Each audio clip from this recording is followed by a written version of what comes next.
Shalom saudara terkasih di dalam Tuhan Yesus Kristus Juru Selamat kita. Selamat Natal tahun 2022. Ya, kali ini bertepatan dengan Natal, kita merayakan kelahiran Yesus Kristus Tuhan dan Juru Selamat kita. Kita akan merefleksikan makna Natal di tahun ini. Bertepatan kali ini saya sedang ada di kampung halaman dan saya berlibur di Sirah Kincong. Kita bisa melihat betapa indahnya karya Allah dalam kehidupan kita. Segarnya suasana di Sirah Kincong, di pegunungan. Nikmat sekali. Inilah salah satu tempat destinasi kalau teman-teman pengen main ke Bumi Bung Karno. Nikmat sekali. Ya, mari kita belajar bersama dari surat 1 Yohanes pasal 4 ayat ke-7 sampai ke-14. Kita akan baca bersama merefleksikan makna Natal. Natal yang mana dengan meriah kita rayakan menyambut kelahiran Yesus Kristus. Maknanya apa? Melalui apa yang dituliskan Rasul Yohanes ini kita bisa belajar. Yang pertama, kita bisa membaca di dalam ayat ke-9.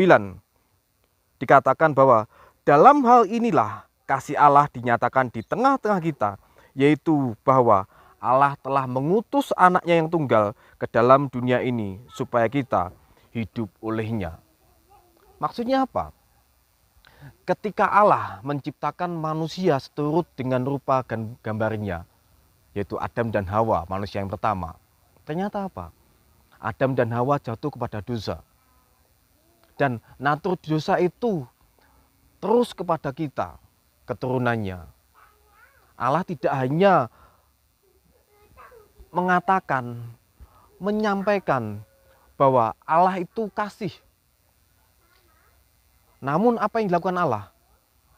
Allah mengutus anaknya yang adalah firman Allah turun ke dunia menjadi sama dengan kita manusia melalui Bunda Maria. Inilah wujud kasih Allah. Kalau Allah hanya mengatakan, Allah hanya bersuara, aku adalah kasih, aku adalah kasih. Tetapi tidak ada buktinya. Kita manusia yang berdosa dibiarkan begitu saja. Bagaimana kelak nasib kita? Inilah makna Natal yang pertama, yaitu Natal, wujud kasih Allah. Kasih itu sendiri apa? Kasih di dalam kekristenan berkaitan dengan makna Natal ini adalah Allah dengan penuh kerelaan hatinya memberi diri untuk mencintai kita manusia yang berdosa, sekaligus menerima dirinya untuk kita lukai, untuk kita sakiti dengan keberdosaan kita.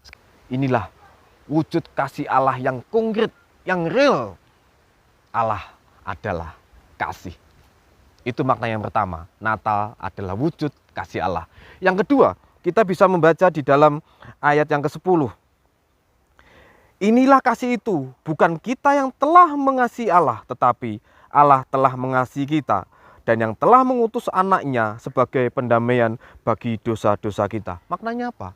Natal adalah karya keselamatan untuk kita manusia. Wow. Karena apa? Tidak mungkin akan ada salib Kristus. Tidak mungkin Yesus akan dibangkitkan dari kematian kalau Yesus tidak pernah terlahirkan. Natal adalah awal karya keselamatan bagi kita manusia yang berdosa.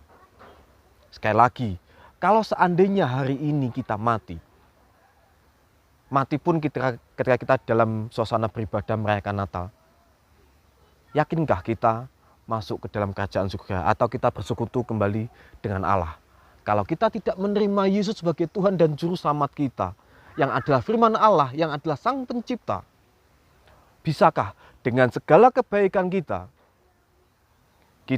kembali masuk ke hadirat Allah? Atau mungkin dengan segala kerja keras kita menjadi kaya, kita menjadi sultan lah, kita menjadi orang yang terkaya di dunia. Terus kita mau menyogok Allah dalam tanda kutip ya. Kita berbuat dosa dengan uang kita seolah-olah mau menebus dosa-dosa kita dengan kekayaan kita, dengan uang kita. Nggak mungkin. Kalau seandainya pun itu mungkin, yo enak dong. Mereka yang punya uang tidak terhitung, mereka bisa melakukan segala dosa yang dia inginkan dan mereka bisa membayarnya dengan harta benda mereka. Kalau begitu, Bagaimana dengan kita, rakyat jelata ini? Ironis sekali.